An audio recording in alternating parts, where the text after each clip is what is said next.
नमस्कार। आता पार्थ आणि काव्याचा गृहप्रवेश होतो, पाठोपाठ जीवा आणि नंदिनीचा देखील होतो।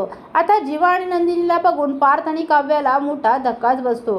आता तिकडे गावामध्ये काय घडलं आणि जीवा आणि नंदिनीचं लग्न कसं झालं हे सगळं मालिनी आणि विक्रम पार्थ आणि काव्याला सांगत असतात। पार्थ म्हणतो, तरीसुद्धा बाबा जीवा आणि नंदिनी?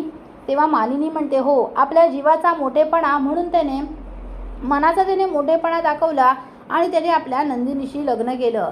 तेव्हा आता लगेच रम्या आणि वसुंधरा त्या सगळ्यांना टोमणे मारायचं सोडत नाहीत। रम्या म्हणते, एक काम करा, तुम्ही सगळ्यांनी आता नाव घ्या। तेव्हा लगेच विक्रम म्हणतो, रम्या काय बोलतेस, तुला कळतंय ना कोणत्या परिस्थितीत लग्न झालंय? रम्या म्हणते, त्यात काय, नंदिनीने नाव तर पाठ केलं असेल, फक्त नवऱ्याचं नाव वेगळं, नवऱ्याचं नाव चेंज होईल। तेव्हा मालिनी, पार्थ, जीवा सर्वच जण रम्याकडे रागाने बघतात।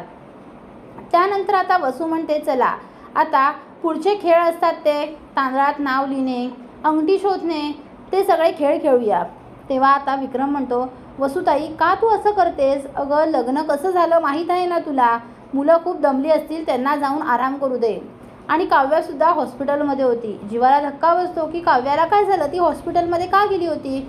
म्हणून जीवा काव्याकडे बघत राहतो। काव्या तर रागाने सगळ्यांकडे बघत असते, ती रागाने लालबुंद झालेली असते। तिच्याकडे बघून सगळ्यांना जरा भीतीच वाटत असते। त्यानंतर वसू म्हणते, चला चला गेम खेळायला सुरुवात करूया। तेव्हा लगेच काव्या उठते आणि म्हणते, आम्हाला नाही खेळायचे हे गेम वगैरे। कसं लग्न झालं माहीत आहे ना, मनापासून लग्न झालं नाही आहे, जबरदस्तीने झालं आहे, त्यामुळे हे गेम वगैरे खेळण्याची काहीच गरज नाही आहे। त्यानंतर पार्थ उठून म्हणतो, बाज झाला हा तमाशा, पुरे करा हा तमाशा, असं म्हणून पार्थ रागाने तिथून निघून जातो। आता इकडे चोमडी रम्या ही नंदिनी जवळ येते आणि नंदिनीला पार्थबद्दल भडकवत असते। पार्थने बघ ना कसं केलं, पार्थ तुझी याची त्याने वाटसुद्धा बघितली नाही आणि त्याने लगेच तू आल्या आल्या त्या काव्याच्या गळ्यात मंगळसूत्र घातलं। अगं तू तुझ्याशी लग्न करणार होता ना, मग त्याने काव्याशी कसं काय लग्न केलं? कसं करू शकतो? जरा वेळ थांबायचं ना, पण तो नाही थांबला, म्हणजे त्याला तुझ्याशी लग्नच करायचं नव्हतं। त्या ऐकून नंदिनीला राग येतो। नंदिनी रम्याचं थोबाडच फोडते।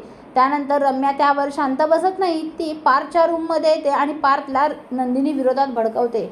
बघ ना, एवढ्या हँडसम मुलाला सोडून ती नंदिनी लग्नातून पळून गेली, तुझ्याशी लग्नच नव्हतं वाटतं तिला करायचं, किती तू दिसायला सुंदर आहेस, तुझ्यासोबत लग्न करायला किती मुली तरसत असतील, पण ही मूर्ख मुलगी तुला सोडून निघून गेली आणि निघून गेली तर गेली आणि आता तुझ्या भावाशी जीवाशीच तिने लग्न केलं आहे। कशी आहे ना ती नंदिनी, असं तो आता ती पार्थला नंदिनी विरोधात भडकावत असते। आता पार्थ आणि नंदिनी इकडे खूप रडत असतात। नंदिनीला तर काय करावं समजत नसतं, ती तर खूपच रडत असते। इथे काव्या आणि जीवासुद्धा खूप रडत असतात की काय झालं, हे होत्याचं नव्हतं झालं। काव्या म्हणते, मला तर मनापासून लग्नच करायचं नव्हतं, हा मूर्ख जीवा ताईशी लग्न कसा करू शकतो?